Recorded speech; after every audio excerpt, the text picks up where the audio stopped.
Hola amigos y amigas de la emisora HJCK.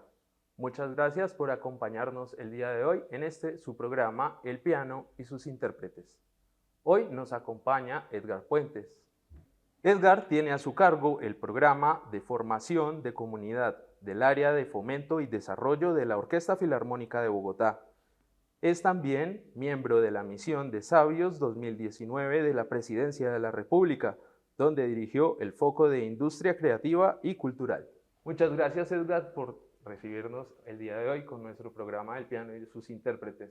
Muchas gracias a ustedes, muchas gracias de verdad por la invitación. Gracias, Edgar. Bueno, el día de hoy queremos hacer un programa dedicado al piano, pero el enfoque va a ser el siguiente: el piano en los Big Bang de la música. ¿Cómo es eso, Edgar? Suena extraño, ¿no? Bastante extraño. Cuando pensamos en la esencia de lo que construimos desde el arte y la ciencia, en este caso el piano que nos reúne como el eje central de esta conversación, olvidamos que todo esto nace en el cerebro. Y el cerebro es el que te plantea, el que te da la dimensión de las diferentes manifestaciones del conocimiento humano. Ya se da en el arte, ya se da en la ciencia. Normalmente uno ve que en la historia hay momentos que fueron culminantes, momentos que fueron fundamentales. Normalmente uno piensa, si lo ve desde el conocimiento del universo, o si lo entiende, digamos, desde la astronomía o la astrofísica, que el Big Bang es entendido como el origen de todas las cosas. Y curiosamente cada vez se entiende mejor, hay nuevas teorías que hablan de Big Bangs que se repiten en el tiempo. Parece que nosotros venimos de un Big Bang, pero posiblemente hubo muchos otros anteriores, en espacios de tiempo enormes. Y me sorprendió encontrar, precisamente cuando nos invitaron a esta charla, cuando tú cordialmente nos invitaste, un historiador que habla del Big Bang de la música, pero además lo asocia a esos momentos icónicos donde la música ha sufrido profundas transformaciones. Y voy a citar solamente algunos. Si vamos un poquito más atrás en la historia, el padre de Galileo Galilei, Vincenzo Galilei, fue uno de esos grandes Big Bang. Recordemos, Pitágoras había planteado una lógica estructural de la música y había delimitado la manera en la que ella se debía construir. Recordemos que existían las modalidades, algo parecido a las tonalidades, y esto había dado, a partir de ciertos modelos de afinación, una estructura general a la música. En los tiempos de Galileo se creía que esto era inamovible, este era un conocimiento intocable, pero Vincenzo Galilei, su padre, puso en tela de juicio todo esto. Y de hecho lo que replanteó fue: Pitágoras está equivocado. Y desde la experimentación, él demostró que las afinaciones no respondían a un modelo natural. De ahí que la música fuera tan difícil de interpretar en registros extendidos. Y esta investigación que planteó, que curiosamente la hizo con Galileo, él participó en todo esto, fue uno de los grandes inicios de la música que hoy conocemos en Occidente. Fue un cambio Fue radical. un Big Bang. Exactamente, fue un gran Fue Big un gran Bang. cambio, por así decirlo, y es así. Es un Big Bang. El piano no es el piano como tal lo conocemos hoy día. El piano es una obra de arte funcional, científica, a más no poder porque tiene muchos conceptos científicos. Pero ¿cómo llegó el piano a convertirse en lo que es hoy, Edgar? Entonces, fíjate que eso que tú mencionabas, este Big Bang es como un buen ejemplo, y saltamos al piano. El piano ocupa un lugar esencial dentro de la historia de la música, porque cuando miramos dentro de los grandes instrumentos de la historia, el piano de hecho llegó a representar en algún momento, podríamos decirlo, al rey de los instrumentos. Curiosamente otros defienden, no, el órgano es el rey de los instrumentos, pero el piano en algún punto se convierte en la convergencia de muchas tecnologías y muchas formas en las que instrumentos musicales habían ido evolucionando. Y cómo esas diferentes evoluciones, a partir de la mente de un, podemos llamarlo ingeniero, luthier, visionario, artesano, brillante, Cristofori, surge una nueva estructura dentro de los instrumentos musicales. Entonces uno va un poco más atrás y ve que el órgano respondía a un sistema de alteración de tubos, pero seguramente utilizó las teclas, en este caso del piano, posteriormente usadas en el piano, para poder representar las diferentes alturas de los tubos. Era muy difícil poder representarlo con la boca, o sea, hacer un seguimiento tubo por tubo era muy complejo. Y además dio otra posibilidad, y es la estructuración armónica, que yo puedo interpretar múltiples señales al mismo tiempo. Pero también otros instrumentos, la cítara, famosísima, instrumentos que podían ser percutidos de cuerda, como instrumentos que después los antecesores del clavicordio permitían la percusión de las cuerdas. Y digamos, toda esa evolución, toda esa lógica de pensamiento se va a ir reuniendo hasta que en un momento de la historia, si recordamos dentro del Renacimiento y hacia el Barroco, hay un cambio de un gran paradigma, hay un gran problema. Y es que en la medida que los instrumentos ocupan cierto protagonismo, el clavicémbalo, son instrumentos que no tienen dinámicas propias, dinámicas posibles de extensión. Que las dinámicas vendrían a ser como en los colores diferentes matices, por así decirlo. Exactamente. ¿Cómo poder interpretar un pianísimo o cómo poder interpretar un fortísimo? Y los instrumentos en general, si uno mira la línea del clavicordio, sí tenían posibilidades, pero eran demasiado sutiles. Era de un pianísimo a un... Me imagino que necesitaba una técnica para poderlo lograr, no era Claro, fácil. y el instrumento no te daba posibilidades de interpretación. De hecho, fue un instrumento que lentamente entró en desuso, por eso el clavicémbalo ocupa un lugar fundamental y es un instrumento que toca la cuerda, la pulsa, pero no tiene posibilidad de alteración en las dinámicas. Y precisamente con todo el desarrollo que se da en Florencia, cuna del arte y la ciencia, cuna de la investigación, de la experimentación, y con el gran apoyo de la familia Medici, si recordamos, ellos impulsaron las artes y muchas tecnologías y ciencias. La investigación de la misma La investigación arte. también. Surge uno de estos artesanos, quien era invitado precisamente por Fernando, quien básicamente tenía una gran colección de instrumentos. Él hacía como el mantenimiento, el cuidado de los instrumentos, pero incentivó en Cristofori esa idea que él también tenía muy clara de cómo poder desarrollar un instrumento que permitiera ese tipo de interpretación. Y de ahí se habla de que en 1695 empieza a hacer toda la investigación previa, lanza los primeros instrumentos que serían los primeros pianofortes que nosotros conocemos hoy, y allí nace de alguna manera este primer gran instrumento. Un instrumento que curiosamente, si te das cuenta, hasta los años 30, que es cuando muere más o menos Cristofori, no fue muy apreciado, no fue muy conocido, porque existía todavía esta permanencia y esta lógica de seguir haciendo la música a la antigua usanza, algo que en el arte en general observamos en todos sus campos. Pero es muy interesante ver cómo este fue el primer gran paso y cómo esto transformó la música de muchas maneras. Por eso se habla de un gran Big Bang en el caso del piano. Dentro de la historia del piano también hay otros tipos de micro Big Bangs, por así decirlo. Hablábamos de un instrumento que se llamaba el Hammer Dulcimer. Hammer Dulcimer. A mí también me cuesta, no te preocupes. ¿Cómo es el tema?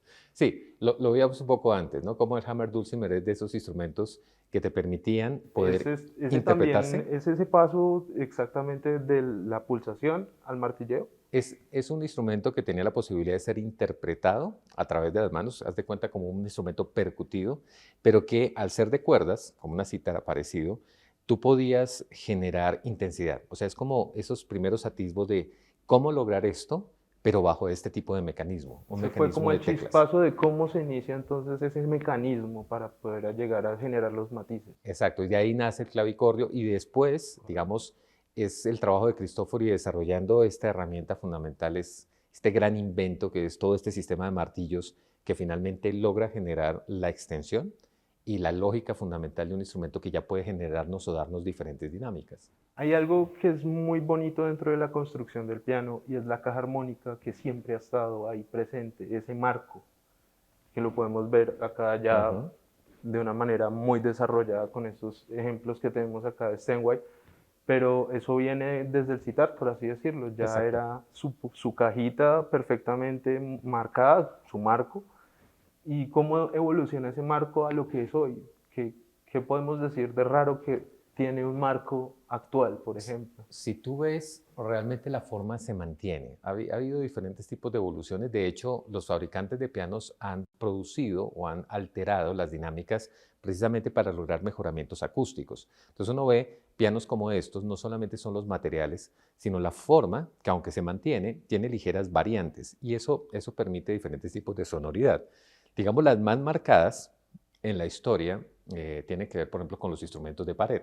Entonces, el piano de pared, que tenía otra lógica, porque era cómo hago un instrumento un poco más compacto, que además entre en una dinámica que curiosamente fue muy interesante porque abrió la posibilidad de que todos tuvieran un piano. O sea, esa idea de que en general la sociedad debía acceder al piano, un piano que fuera, digamos, mucho más comercial y que estuviera en eventos que uno pensaría no eran muy apropiados, pero es un lugar donde el piano adquiere un lugar protagónico, las fiestas, las reuniones sociales. Entonces uno mira la corte en el barroco, ¿sí? Uno puede ver perfectamente que el piano empieza a evolucionar hacia el clasicismo, romanticismo, como un instrumento que no solamente reemplaza al clavicémbalo como un instrumento esencial, sino que comienza a ocupar un lugar fundamental en ciertos tipos de eventos de la realeza, donde además va a tener un punto esencial dentro de su historia, que es la posibilidad de acompañar la voz. O sea, es un instrumento que permite que yo como pianista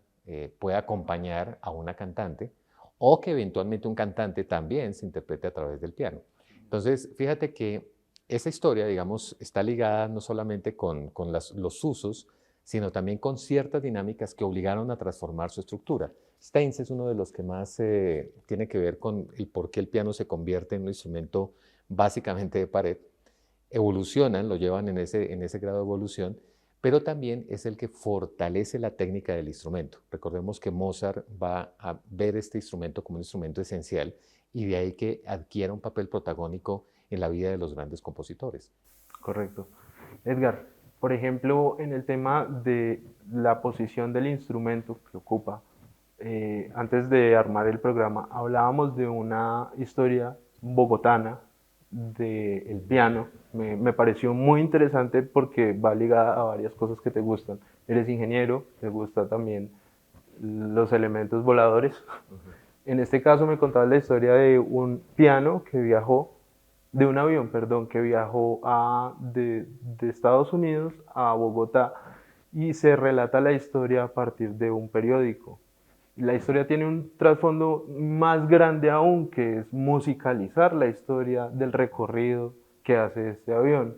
¿Nos podrías contar en esa época qué pensaba la gente como sociedad? ¿Por qué les daba esas personas la importancia al piano? ¿Y por qué hoy día, de alguna manera, estamos tan desligados a ese pensamiento? Fíjate que es una historia muy bella. Tú mencionas una pequeña parte de toda esa gran historia y es como el piano llegó a ocupar un lugar fundamental dentro de la sociedad colombiana.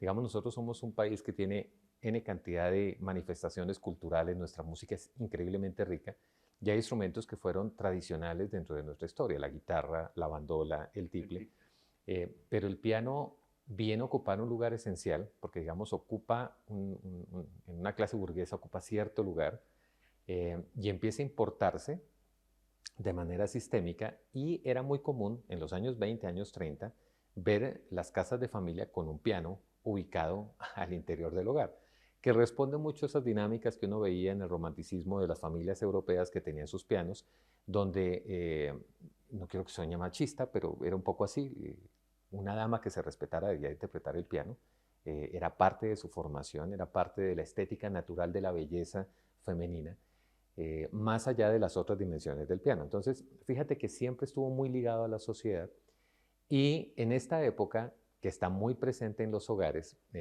me encontré una historia bellísima en nuestra Hemeroteca Nacional, que invito a todos a conocer también, y es que la antigua Gaceta, que era un periódico que circulaba en Bogotá, contaba las historias, por decir algo, era la típica noticia del día. En la esquina, Carlos Rodríguez, abogado, se encuentra con Jorge y tienen una discusión.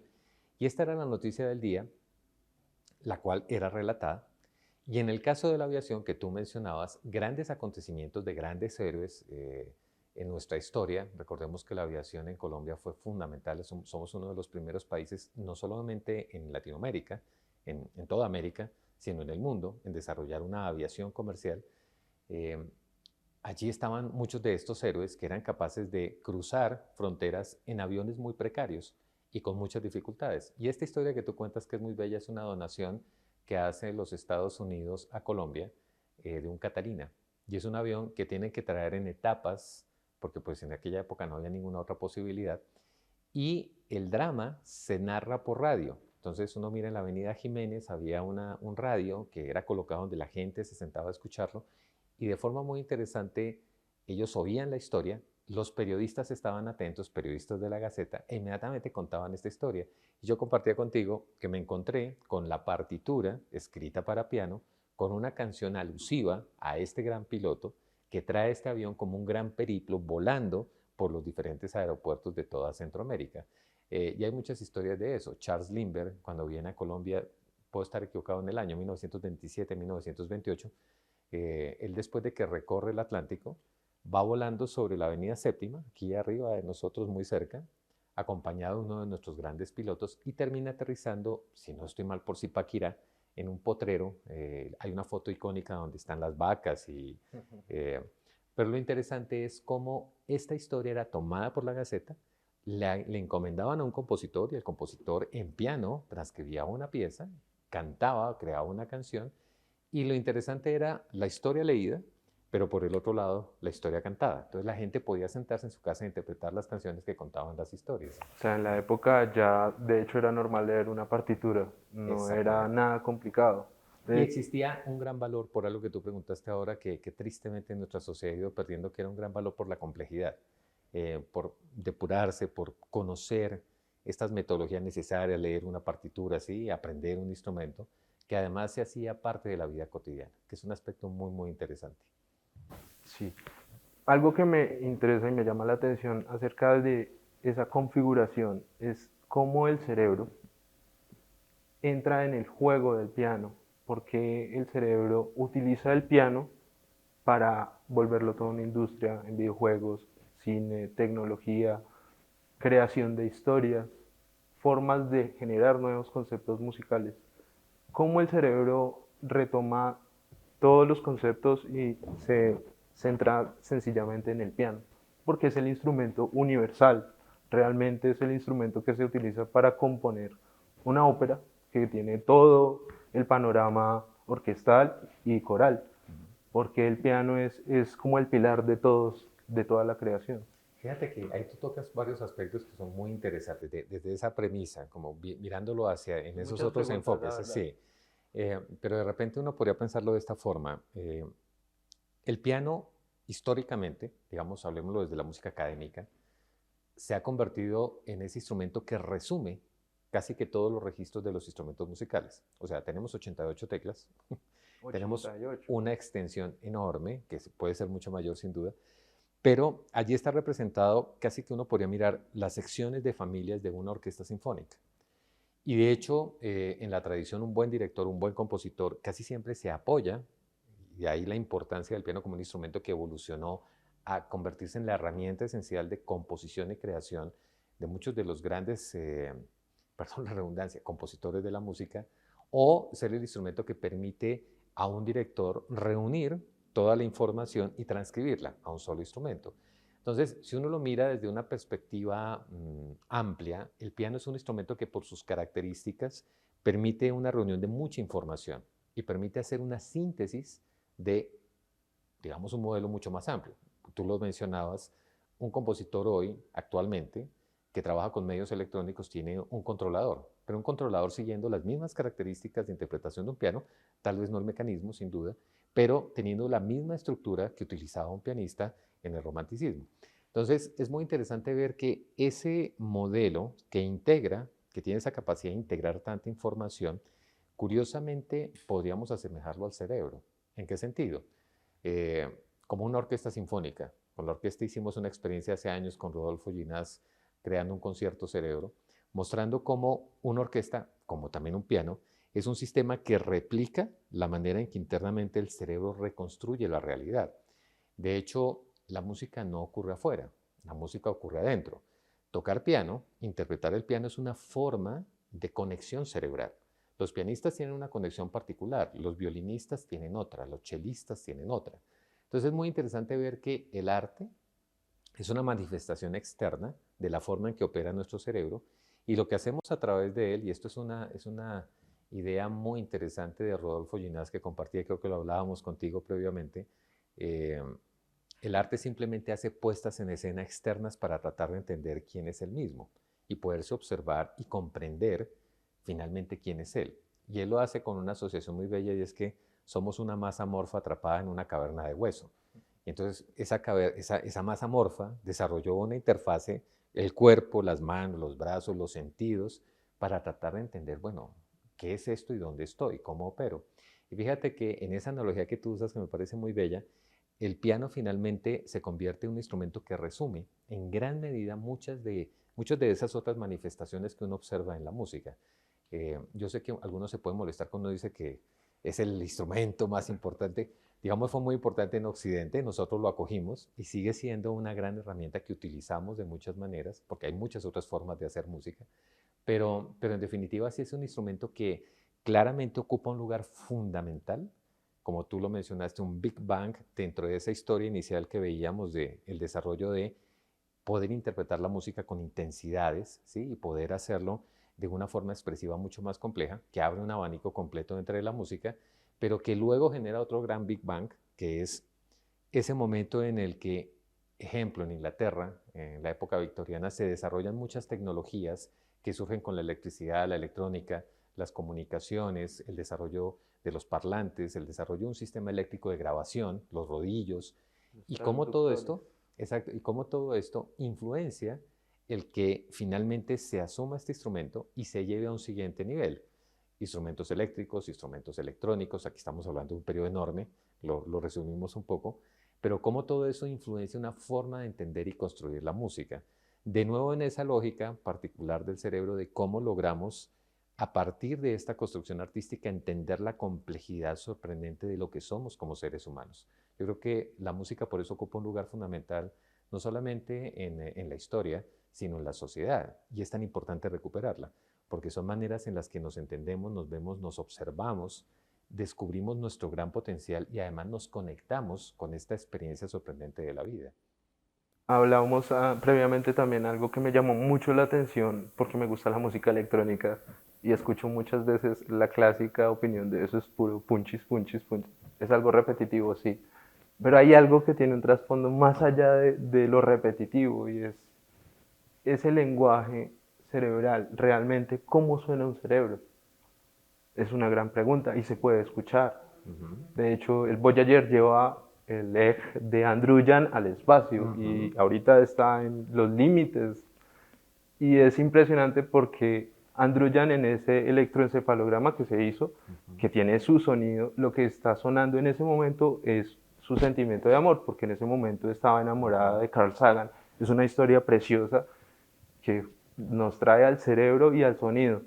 Pero entonces al decir la repetición al sonido electrónico, a lo que es el sonido de la electricidad, por así decirlo, que es un electroencefalograma, lo que se escucha ahí, ¿cómo convergen todas esas ondas de sonido al ser electrónica o música electrónica? ¿O por qué decimos que detrás de eso el cerebro quiere reconocer su propio sonido? Mira, son muchos elementos de nuevo, muchas preguntas, pero me traes primero que todo una historia que no quiero dejar de lado y es que conozco a la esposa de Carl Sagan, tuve la fortuna de conocerla y poder ver el enorme amor que existía, ya que tú mencionas el amor que existe entre ellos dos, por el conocimiento. O sea, obviamente era la investigación científica, la observación del espacio, pero hay un detalle que casi ninguno conoce. Nosotros lo vivimos por la serie Cosmos. Yo amo la ciencia en parte por esta serie, pero muy puntualmente por su música. Carl Sagan era un apasionado por la música y entendía que la música era un elemento fundamental del pensamiento humano. Tanto es así que en una historia que pocos conocen, el grupo Delfín, que es lo que da origen a SETI, esta gran organización que busca vida inteligente más allá de la Tierra, una de las grandes premisas era tratar de encontrar cuáles son las variables para determinar que puede haber vida más allá de la Tierra. Y en esas discusiones estaba Carl Sagan, el grupo Delfín eran los científicos que formaban parte de ello, y Arthur C. Clarke, Isaac Asimov, grandes pensadores de este tema. Y dice Arthur C. Clarke, pues una de las formas es poder apuntar nuestras antenas, capturar señales, y si son inteligentes, hacen música. Ahora, ¿por qué? Porque la música es una manifestación de la inteligencia y de muy alto nivel. Por ese motivo, apuntemos las antenas. Y lo más curioso es que hoy SETI está pasando por momentos difíciles, pero ha convocado a músicos, ha convocado a ingenieros de sonido, porque sabe que son los músicos los que pueden leer lenguajes abstractos, lenguajes que van más allá de una percepción común y cotidiana. Y ya que tú mencionas todo esto precioso, quiero ligarlo un poco a otra historia. Eh, el cerebro, lo veíamos ahora, en la construcción musical, genera una forma de conexión particular. Entonces, si yo estoy interpretando a Bach, o si estoy interpretando un bambuco de Luisa Calvo, o si estoy haciendo música electrónica, tengo formas de conexión diferentes. Lo mismo cuando interpreto, porque son diferentes niveles de complejidad. Tocar el piano exige un modelo de bimanualidad, o sea, el cuerpo calloso es mucho más grueso en los pianistas, porque tiene que lograr comunicaciones mucho más exhaustivas entre hemisferio izquierdo y derecho. Debe sincronizarlos además, entonces se activa el hipotálamo. Una memoria más amplia. Claro, el nivel de memoria es mucho más desarrollado, entonces tienes la capacidad de almacenar información y ser muy exhaustivo en el conocimiento de esa información, conexión del área prefrontal, entonces porque tengo que interpretar emocionalmente y darle una conexión, exacto, una conexión a los recuerdos o una conexión a una situación particular. Se conecta con los lenguajes del habla, entonces el área de Brodmann, el área 44, hace una conexión muy compleja del cerebro. Entonces, este es un punto esencial. Al hacer música, nuestro cerebro demanda casi que un potencial extremo. El cerebro va a máxima velocidad cuando estamos haciendo música o cuando bailamos y hacemos música. El arte es lo que más le exige al cerebro. Y por eso es tan importante, porque finalmente logras una conexión muy particular que además pasa hasta los extremos de conciencia. Casi que es un estado onírico, es un estado de éxtasis cuando se está escuchando la música, pero también cuando se está interpretando. Entonces fíjate que a eso que tú preguntabas, toda esa complejidad, el cerebro se ha ido manifestando, ha ido evolucionando en la expresión artística y cada vez lo ha hecho de formas más complejas, hasta lograr lenguajes que, como hablábamos previamente, son difíciles de entender. Escuchar a Schoenberg, el dodecafonismo, y entramos hasta ahora al inicio de un universo completamente nuevo de estética y de lenguaje musical, se hace complejo porque se aleja de esos patrones regulares conocidos que ya teníamos a través de la música de Occidente. Entonces, fíjate que cuando uno piensa en esas formas complejas que encuentra en la electroacústica, en el desarrollo de la música electrónica, en mucho de la música conceptual, la música artificial, todos esos nuevos lenguajes, y esto lo digo porque es una frase de Rodolfo Ginás, perdón que lo cite nuevamente, es uno de mis grandes maestros y lo admiro profundamente, él decía, es una manifestación del cerebro tratando de llegar a la forma más primigenia sobre la cual él se expresa. Por eso, y lo decía jocosamente, uno escucha a un grupo de neuronas comunicándose entre sí y haciendo actividad eléctrica y pone una obra contemporánea y no hay mucha diferencia. Están en su Big Bang. Están en su Big Bang. Digamos, esto que es especulativo, ¿entiende? Estamos hablando desde el arte y desde modelos de interpretación. Me parece una idea muy sugerente e interesante, porque claramente uno ve que las manifestaciones del arte, lo hemos entendido siempre, son expresiones del ser humano, expresiones para entenderse, para manifestar un modelo cultural, pero en definitiva también son modelos en los cuales tratamos de entender la complejidad de la vida y la complejidad de lo que somos como seres humanos en la vastedad de un universo que todavía no logramos entender. Entonces, es una manera muy profunda, como tú lo decías, de entender cómo la música ha ido evolucionando, cómo el arte en general ha ido evolucionando, manifestándose en otros medios de otras maneras, evolucionando a través de grandes Big Bang como fue el piano, para llegar a nuevas expresiones y a nuevas manifestaciones de un pensamiento y un sentido de arte que nos da una nueva interpretación del universo. Edgar, hemos visto que a lo largo de la historia el piano también se ha convertido, por así decirlo, como en un instrumento de etiqueta, de estatus, ya lo habíamos dicho, pero realmente no es así. Yo conté con la fortuna de estudiar en un conservatorio y cada salón tenía un piano y eso para mí es algo hermoso porque no muchas personas tienen el privilegio de ver pianos, de tocarlos, de poder familiarizarse, perdón, y quitarse el miedo ante el mismo. Acá tenemos unos pianos increíbles y lo que estamos viendo atrás es más increíble aún porque es la portabilidad del piano, es poder tomar esos instrumentos y llevarlos a otros lugares, incluso caminando y hacer música. Quiero que me cuentes esa evolución y esa etiqueta, incluso la etiqueta del piano en la música colombiana. Wow, son muchas cosas, pero bueno, ven a ver cómo abordamos punto por punto. Me hiciste ahorita que estabas hablando acordar de uno de los grandes problemas en la historia del piano. Digamos, ya que tú hablas de etiquetas, fue un instrumento que empezó a ganar estatus. O sea, un instrumento que era visto, digamos, sí importante dentro de la vida de los compositores. El caso de Mozart, Beethoven, y cómo va evolucionando, cómo Beethoven lo lleva a su máxima expresión, luego entran otros compositores como Chopin, los grandes sinfonistas, y cómo empieza a ocupar un lugar importante dentro de todo el mundo de la música romántica, pero cómo a la par ocurrían otras cosas, lo que hablábamos previamente como un instrumento de acompañamiento, un instrumento que estaba en las fiestas, en las reuniones, era un instrumento social, pero además en otro tema que nos liga muy fuertemente a muchas de esas evoluciones posteriores como es la canción. Uno claramente recuerda la historia del piano como un instrumento que en algún momento se convierte en básicamente el instrumento acompañante, pero además el instrumento que permitía construir canciones. El lead nace de alguna manera, no nace ahí, pero está enmarcado en el acompañamiento del piano y en la posibilidad expresiva del piano. Entonces es muy interesante ver que, visto desde esa etiqueta, uno podría decir, hacer saltos curiosos, ¿no? De Schubert, lo hablábamos previamente también, a los Beatles, a John Lennon, o poder hablar de Tchaikovsky en una evolución a Elton John. Y esto lo tomo literalmente de un gran historiador de apellido Goudard, que hace esas relaciones y me parecen muy interesantes, entendiendo esa línea histórica del piano también en esas otras dimensiones como el instrumento que permitía contar canciones y que permitía contar historias maravillosas que eran acompañadas por letras que representaban mucho de lo que estaba pasando en la sociedad. Lo veíamos en la música colombiana con el ejemplo que citábamos inicialmente, pero también, más allá de esa etiqueta, la gran importancia que tuvo en muchos de nuestros grandes compositores en Colombia. Uno puede hablar de Luisa Calvo, uno puede hablar de Oriol Rangel, uno puede hablar de grandes, no solamente compositores e intérpretes que quisieron sacarlo de esa tradición casi eclesiástica, casi dogmática, como el instrumento que solamente había sido hecho para interpretar a Beethoven, Chopin, y poderlo llevar al lenguaje de la música popular y acogerla dentro del repertorio del piano.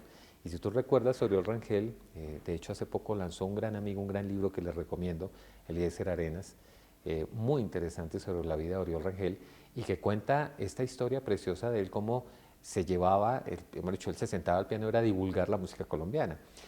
Pero adicional a eso, cómo otros se han atrevido a ir un poco más. Ya creo que te lo puedo contar rápidamente, el caso de Ruth Marulanda, una de mis grandes maestras, maestra de piano, y una mujer que siempre amó la música colombiana, ya enmarcada en la familia de los Cristancho, nuestros grandes compositores, el gran maestro Cristancho y sus hijos, que han hecho un trabajo fenomenal alrededor de la música colombiana, y cómo ella en su rebeldía dice, yo quiero llevar repertorio, cuando estudiaba en la Nacional, quiero llevar repertorio de música colombiana, y la academia le decía, no. Es una etiqueta, incluso tocar música, lo que decíamos, que no es de Beethoven, Mozart, Chopin, Rachmaninoff, por así decirlo. Incluso Rachmaninoff es polémico dentro del piano, siendo un académico. ¿Por qué eso? Porque el piano tiene esa concepción de que tiene que ser bien sentado, es la posición recta, hombros abajo. ¿Por qué eso? Porque también vemos el artista, este famoso pianista con su silla, no sé si lo recuerdas, Sí, sí, sí. que de hecho para escoger los pianos de concierto que iba a seleccionar, si no eran su silla, no los tocaba tan sencillo, y eran pianos Steinway también. Bueno, yo creo que en el caso del arte, lo puedo decir abiertamente, yo sé que esto no es nada extraño, pues los artistas somos excéntricos, ¿no? Unos de una manera y otros de otra. Y hay muchos puristas que defienden la idea de que tienen que tener la distancia perfecta, la altura perfecta, la ubicación perfecta. Me voy a salir un momento del tema para hablar de una experiencia que tuve grabando con otro gran compositor colombiano, Gustavo Lara. Hacíamos una investigación viajando por Colombia. Yo era ingeniero, lo acompañaba en ese momento de esta forma, y fuimos a grabar un grupo en Providencia, Willie B y su banda. Y Willie B es una institución, todavía está vivo y todavía sigue haciendo música maravillosa. Y recuerdo que cuando conocí a Willie B, lo primero que vi es que él agarraba, no puedo decir que tomaba el violín, lo agarraba literalmente de esta forma, se lo ponía aquí en el mentón, lo ponía de esta manera y tocaba de esta forma. Cuando yo lo vi, yo venía de este modelo académico estricto, riguroso, dije, esto debe ser un desastre, debe sonar fatal el instrumento. Y fue para mí enorme la sorpresa al descubrir esa nueva sonoridad que le daba esa técnica, pero además cómo perfectamente se acompasaba a un estilo tradicional del chotis, del vals de la isla y a otra forma de expresión musical.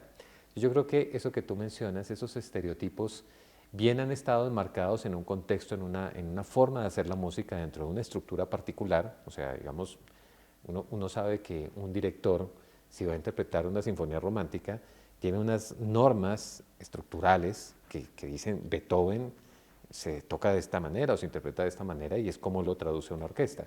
Pero también sabemos de ese matiz adicional que es cómo este director interpreta a Beethoven, y es ese esquema que a veces es un poco tímido, creo yo, en la música académica, cada vez se ha ido rompiendo más para llegar a cómo ahora podemos utilizar este instrumento en otro contexto completamente diferente o podemos llevarlo mucho más allá. Por eso yo creo, cuando hablaba del Big Bang, si Beethoven fue un gran Big Bang en la historia del piano, porque lo llevó a otro nivel, pues cuando hablamos del siglo XX y hablamos de estos momentos esenciales en los que el piano salta a otros escenarios, es otro gran Big Bang, es cómo se puede expresar de otras maneras.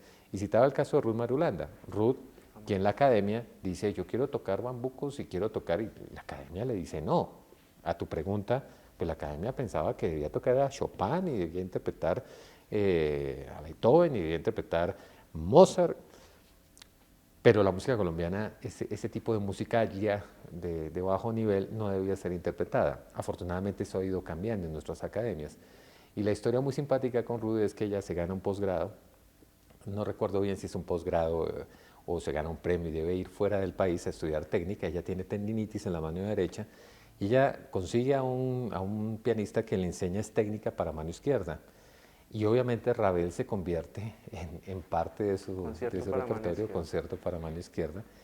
Y cuando ella vuelve, con toda esa fascinación que tenía por la música colombiana, incorpora la técnica mejorada en la mano izquierda para poder interpretar música colombiana de una forma muy particular. Uno escucha a Ruth Marulanda, nadie toca la música colombiana como ella la toca. Y es hermoso porque la música colombiana tiene desde sus orígenes los vals, así como Ravel también escribe ese tipo de música. Tiene más matices, gana más color la música de la maestra Marulanda al llegar con todos esos conceptos de Ravel. Claro, porque además es como la técnica tú la asocias a una forma particular de expresión. Y eso uno lo mira, en la historia de la música está mapeada de esa manera. Uno claramente ve que un compositor asumió ciertas herramientas técnicas o ciertos estilos y luego los expresó de otra manera.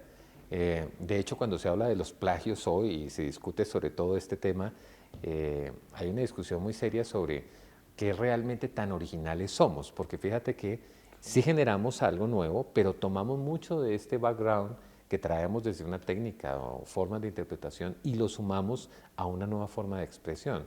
Entonces fíjate que yo creo que eso es muy interesante y en el caso del piano hay tantas historias maravillosas posteriores a lo que siempre hemos conocido como esto que tú mencionabas. La historia de los pianos eléctricos está muy asociada a la portabilidad. El piano no era un instrumento portable, era un instrumento. ¿Cómo hago yo para llevarme el Steinway a la esquina y tocar? ¿Cuánto pesa un piano de eso? No sé, de 4 toneladas. 4 toneladas pesa un piano. No, mentiras, estoy exagerando, pero puede ser. Edgar, tenemos en este lugar dos hermosos pianos de cola, pianos que son realmente impresionantes hasta en su estética y sonido. La gente debería escuchar un instrumento de estos, darse la oportunidad de vibrar con el instrumento, porque eso es lo que genera vibraciones. ¿Cómo la vibración pasa de ser vibración a convertirse en un medio electrónico? ¿En qué momento se genera ese Big Bang? Muy buena pregunta. Tú lo puedes ver, es una historia bastante intrincada durante el siglo XX, previos desde el siglo XIX, pero uno ve cómo, como lo veíamos antes, evolucionan muchos otros elementos. Recordemos a Thomas Alva Edison, recordábamos a Siemens, recordábamos el desarrollo de las formas de grabación, los famosos cilindros, que eran cilindros de cera, pasaron por cilindros metálicos, luego la evolución al vinilo, pero cómo la grabación va a tener un efecto muy interesante porque surge una nueva sonoridad. Si tú recuerdas, hay una anécdota muy, muy interesante sobre la primera gran grabación, que es de una soprano muy famosa, ahora no, olvido su nombre, y cómo cuando ella se escucha, porque está acompañada por un violín, acompañada por un piano, el gran problema que tiene es que no se escuchaba con claridad, eran medios todavía tan ásperos y tan rígidos y duros que se perdía mucho de la expresión de la voz. Y obviamente sonaba bastante mal. Entonces ella dice, hay que eliminar eso no debe existir. Sin embargo, lo interesante de eso es cómo esa nueva sonoridad dio ideas a compositores y dio ideas a intérpretes, nuevos sonidos. Claro, esos nuevos sonidos eran muy interesantes e eran intrigantes. Cómo a partir de esas nuevas sonoridades uno podría pensar en hacer otro tipo de música.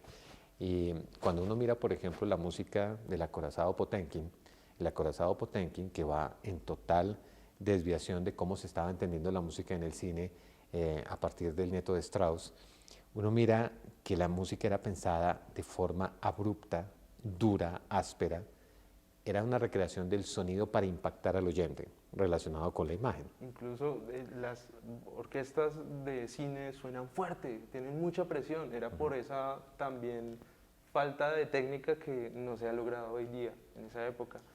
Me refiero a que en esos medios, como se eran tan ásperos, era muy complicado escuchar claramente lo que el emisor quería hacer escuchar. Claro, entonces fíjate que hay varios elementos, ¿no? Primero, sistemas que eran limitados, pero que curiosamente desde su limitación ofrecían un nuevo tipo de sonoridad. Obviamente se va depurando para alcanzar lo que tanto amamos de un buen acetato o una buena cinta, que es sí lograr capturar una señal con todas sus características particulares.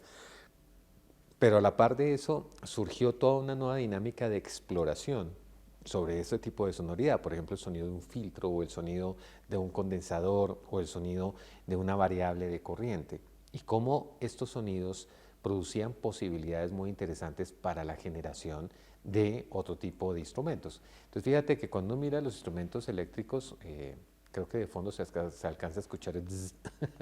hay un sonido típico del condensador que mete mucho de lo que pasa en la red eléctrica, sí, ese bus, y cómo esto hace parte del sonido propio de la máquina. O sea, ese encanto que tenía el sonido analógico con ese ruido particular que le daba un aspecto adicional al sonido del instrumento. Pero también como al tener un circuito interno, que es una placa, que tiene estos condensadores que producen ese ruido, y al derivarlo hacia dos parlantes que son frontales, la sonoridad cambiaba totalmente. Uno se sienta a tocar en ese piano y uno escucha en estéreo, pero además con ciertas diferencias de balances. Entonces es mucho más fuerte el balance en los graves, equilibrado en el medio y muy pobre en el agudo. Era algo muy típico de la construcción del instrumento por las características técnicas, por tener que hacerlo eléctrico e incorporarle un amplificador. Entonces fíjate que hay muchos elementos que comienzan a influir en cómo se define la sonoridad del instrumento, casi que más allá de la capacidad del constructor. Es decir, yo lo pienso y lo imagino de esta manera, pero el resultado, wow, no llegó a donde yo quería, pero me ofrece algo nuevo que no había esperado. Y eso es una historia muy larga. Si uno mira, por ejemplo, dentro de la historia de la síntesis, podemos hablar horas y horas, pero ejemplo, ionización de Edgar Varèse, cómo incorporar el sonido de una sirena y a partir de una sirena establecer una obra magnífica desde el plano electroacústico, toda esa investigación de Matthews alrededor de la electrónica y esa búsqueda para generar los primeros sintetizadores. Y es un camino largo que va a tener muchas variables. El más comercial en algún momento lo alcanzaron a utilizar bandas populares también, el synclavier, como hubo instrumentos que tuvieron dimensiones diversas, los famosos previos ondas Martenot, muchos de estos instrumentos que utilizaban otras técnicas, pero como todo eso va evolucionando y curiosamente comercialmente surge un instrumento que se va a convertir como en el ícono dentro de la historia de los sintetizadores, que es el DX7 de Yamaha, y cómo el DX7 genera un nuevo cambio, una visión completamente nueva dentro de la electrónica. De eso hay muchos sistemas de síntesis, síntesis FM, síntesis AM, interpolación, síntesis granular, previo a la síntesis analógica. Como hay toda una derivación de muchas técnicas que van a, curiosamente, mutar en un proceso de emulación, pero que luego va a dar un tipo de sonoridad muy particular. Y con esto termino. Si tú te das cuenta, muchos de estos primeros sintetizadores buscaban era emular el sonido del piano, o emular el sonido de un cello, o emular el sonido de las cuerdas de una orquesta. Y lo que se dieron cuenta es que en esas primeras emulaciones no les iba tan bien, o sea, era muy distante y lejano al sonido que estaban buscando, pero eso abrió las puertas a un nuevo tipo de sonido. ¿Cómo suena una onda cuadrada? ¿O cómo suena una onda cerrada? ¿O cómo suena una onda triangular? O con cierta tasa de muestreo. Exacto, los osciladores de baja frecuencia. ¿Cómo a través de modulaciones? Es afectar una onda, básicamente. Exacto, y eso da un paso nuevo, que es, y ocurre también con los nuevos pianos procesados eléctricamente. Veíamos hace poco un SV1 de Korg, que es un instrumento que tiene posibilidades de modulación del sonido propio del instrumento, cómo meterme en la acústica del piano, procesada electrónicamente, y a partir de eso obtener sonoridades completamente nuevas. Fíjate que lo que la electrónica viene a hacer es abrir ese universo de ir un paso más allá, y es que yo como intérprete o como compositor también sea de alguna forma un luthier, tenga la posibilidad de modificar el sonido particular del instrumento, que le da un gran valor, curiosamente, a lo que tú mencionabas, como es la música electrónica, y que, de nuevo, abre una puerta nueva, por eso habíamos traído estas otras máquinas, abre una puerta nueva completamente interesante a esas nuevas sonoridades en, uno, los videojuegos, cómo poder crear sonido en el videojuego, pero a partir del sonido electrónico de una máquina, y cómo generar desde los primeros computadores, estos fueron los primeros que se aplicaron en música, cómo poder generar una interfase desde el instrumento más común, la estructura de un piano, hacerlo un controlador y tener a través de un sistema MIDI, este es el primer computador que tenemos que lo hace, un Atari 520 ST, cómo poder hacer secuencias digitales de la música, o sea, una forma de llevar la grabación a otro nivel, y además con las posibilidades de interpretación y transformación interna que eso ofrece. Correcto. Edgar, podríamos entonces ahora sí pasar a un ejemplo musical en el piano y después pasar a un ejemplo musical en instrumentos electrónicos. Muy corto, la verdad, no. Perfecto. Muchas gracias.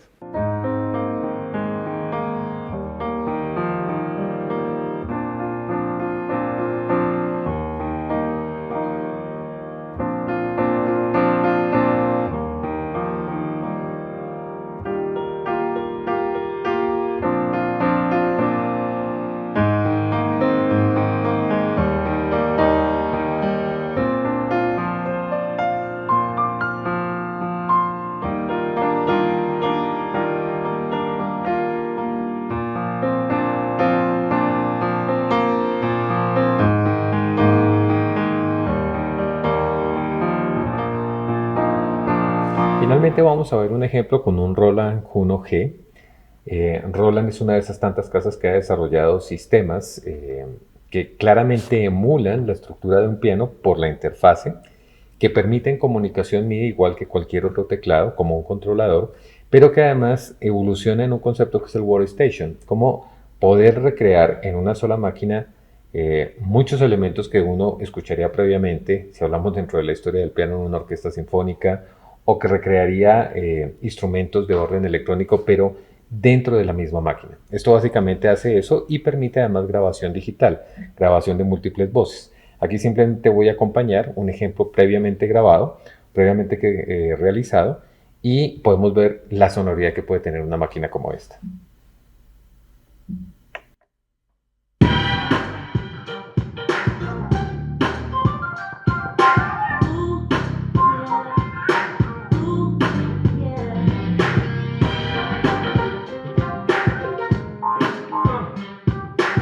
Edgar, muchas gracias por la oportunidad que nos has dado el día de hoy de estar acá en la Filarmónica con los instrumentos, contándonos esta gran historia de la evolución del piano a medios electrónicos como nuevas interfaces. Es un privilegio contar también con tu opinión, con tus comentarios, con ese mundo y también con toda esa sabiduría que tienes con tu experiencia. Muchas gracias para este programa, El piano y sus intérpretes. No, al contrario, muchas gracias a ustedes por la invitación y recuerden, la Filarmónica es su casa, siempre. Muchas gracias y los esperamos para un próximo programa.